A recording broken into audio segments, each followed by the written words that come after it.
On the morning of December 7, 1941, at 6:05 a.m., 400 kilometers from Hawaii, several hundred Japanese pilots launched an attack on the American base, located on the island of Oahu. After taking off, the samurai spotted the target. With shouts of banzai, the first bombs hit the battleship in Oklahoma, as the massacre against the American fleet stationed in this harbor began. In about half an hour, the United States suffered the greatest military defeat in its history. It was one of the most controversial events of the 20th century. The attack on Pearl Harbor added another participant to the bloodiest conflict in history, the United States. Even today, opinions are divided about America's entry into the war. Is the naval base in the Pacific Ocean intentionally sacrificed by the administration in Washington to provide a pretext for entering this catastrophic conflict? The United States of America followed the first 27 months of the war in Europe with a mixture of horror and disdain. Many Americans viewed the war and the victories over Nazism as a reflection of the overall European depravity. There was very little hatred towards the Axis powers and some active support for Hitler. In minority German communities, very few Americans wanted their country to join one side or the other. A study by an agency from September 1939 raised the question of how the United States should shape its policy towards the warring parties. 37.5% of respondents expressed the opinion that one should refrain from siding with any party, but also that goods should continue to be sold to all parties according to the principle of pay and carry. Some 23% opposed any trade with any foreign country, while only 16% advocated for a change in neutrality to provide assistance to Great Britain and France if they faced the threat of defeat. The rearmament began in May 1938 with Roosevelt's law on the expansion of the naval forces, which allocated more than $1 billion for that purpose. But the neutrality law from 1939 remained in effect until September of the following year. At the beginning of 1940, it was decided to triple the military budget. In August, there was a fear that Great Britain would capitulate by the end of September if it was not urgently assisted. Advocates for entering the war on the side of the transatlantic ally became increasingly vocal. On September 2nd, aid to Churchill was approved, albeit symbolically in the form of 50 old destroyers. For the first time in American history, a president ran for a third term. Roosevelt advocates a strong anti-war stance in his campaign. While I speak to you, mothers and fathers, I assure you, I have told you this before, and here I am saying it again and again. Your boys will not be sent to some foreign war. A few months later, after his enthronement, he seems to change his attitude. On March 11, 1941, at his suggestion, Congress adopts the law on loans and leases, which gives him a free hand regarding assistance to countries that he deems vital for the defense of the United States. In his speech, he tried to explain his decision. We believe that the war cries of dictators are their absurd statements about one race. Nonsense and madness. There has never been just one race. There isn't one now, nor will there ever be. The British would come across the Atlantic for the received aid. However, Nazi submarines were sinking English ships at a high rate. To protect the convoys, Roosevelt takes another step towards entering the war. He orders the U.S. Navy to be engaged in order to protect the royal ships.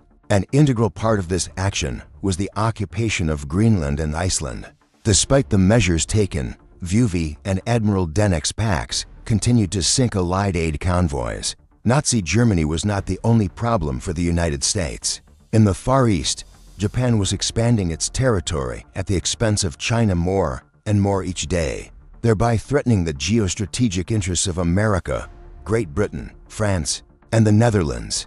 When the Land of the Rising Sun signed the Tripartite Pact with Italy and Germany on September 27, 1940, it came under attack from Roosevelt's administration. Japan was subjected to severe economic sanctions. All Japanese assets in America were frozen. The biggest problem was oil. Until then, Japan met over 70% of all its needs through imports from the United States. For the Heavenly Empire, which critically depended on imported raw materials, this measure from Washington was equivalent to a declaration of war. Without oil, further conquest of China would be impossible. The main problem in the relations between Japan and America was the desire of the great power to keep Asians in a dependent relationship at all costs.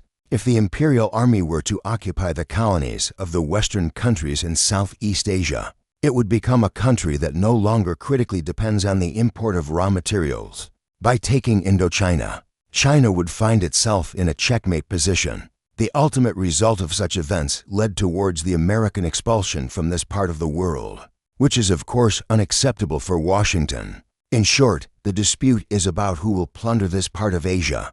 The countries of the Western world wanted to maintain their status as colonizers at all costs and prevent the emergence of a new world power. In early April 1941, farcical negotiations between the two states began. From the very beginning, it was clear that the sides were so opposed that reaching an agreement would be difficult. When the American ultimatum arrived in 4 points, the samurai began preparations for an attack. Roosevelt demanded that Japan completely withdraw from China.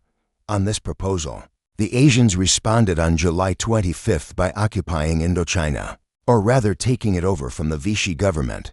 This secured a base for the attack on the Dutch and East Indies, Singapore, and Malaya. And China also found itself in an unenviable position. In American media, Japan has been declared the #1 enemy. Newspaper articles detailed the crimes of the Imperial Army in China.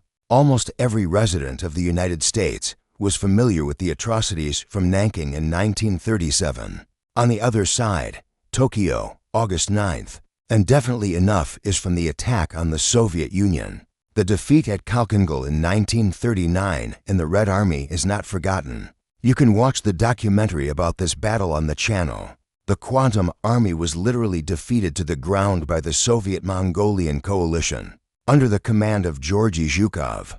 In Tokyo, a new strategy for conquest campaigns has been devised, optimistically named the Operational Plan for the Conclusion of the War with the United States, Great Britain, the Netherlands, and Chiang Kai-shek. The idea was to launch a series of synchronized attacks in the Pacific at the end of the year. One of the targets was Pearl Harbor, an American naval base, which would also mean a declaration of war on America. With the exception of a few officers, the Japanese considered the Americans to be weak fighters, a degenerate people who would be forced into peace negotiations after a series of devastating blows. The calculation of Japanese militarists was based on self-satisfaction, fatalism, belief in the principle of shikata ganai, meaning that nothing can be done about it. Extreme Japanese believed that their suffering had a task given by God to create the so-called peace.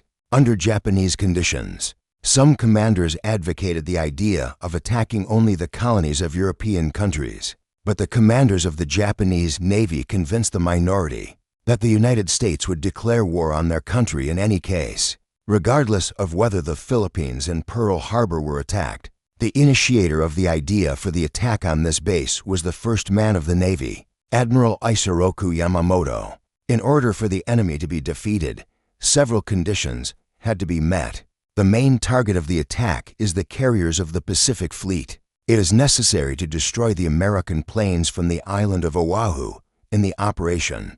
Include all Japanese aircraft carriers with sufficient range. The attack should not be carried out only by torpedo bombers, but also by dive bombers and line bombers. Strong fighter protection is needed. The operation should be conducted early in the morning. Refueling is essential. All planning should be done in the utmost secrecy. In the first week of September, the Japanese General Staff forced Emperor Hirohito to accept their decision to begin preparations for war. The emperor opposed this only by reading a poem by his grandfather that celebrates peace. War Minister Hideki Tojo admitted that an attack on the United States and their immense industrial power would be extremely risky. He also pointed out that accepting a humiliating ultimatum would place Japan among third-rate countries. Withdrawing from China would permanently undermine the national pride of the country. Admiral Yamamoto promised that in the first year of the war with the United States and Great Britain, he would achieve victories, but he was not sure in which direction the conflict would later unfold. It also points out that delaying is not in the interest of the Japanese army. If they are going to war, It should be started as soon as possible. Oil supplies provided a year of some security. For a nation raised in the strict code of its samurai ancestors, there was no choice. They would enter into war, even if it meant national harakiri. By the beginning of December, feudal negotiations had been conducted, but the differences between the warring parties were insurmountable. December 7th is set for a general attack across the Pacific. The most important target is declared to be the American Pearl Harbor. On November 26th, aircraft carriers set sail. 6 aircraft carriers, 2 battleships, 2 heavy cruisers, and 1 light cruiser. 9 destroyers and 3 submarines set out on a mission from T.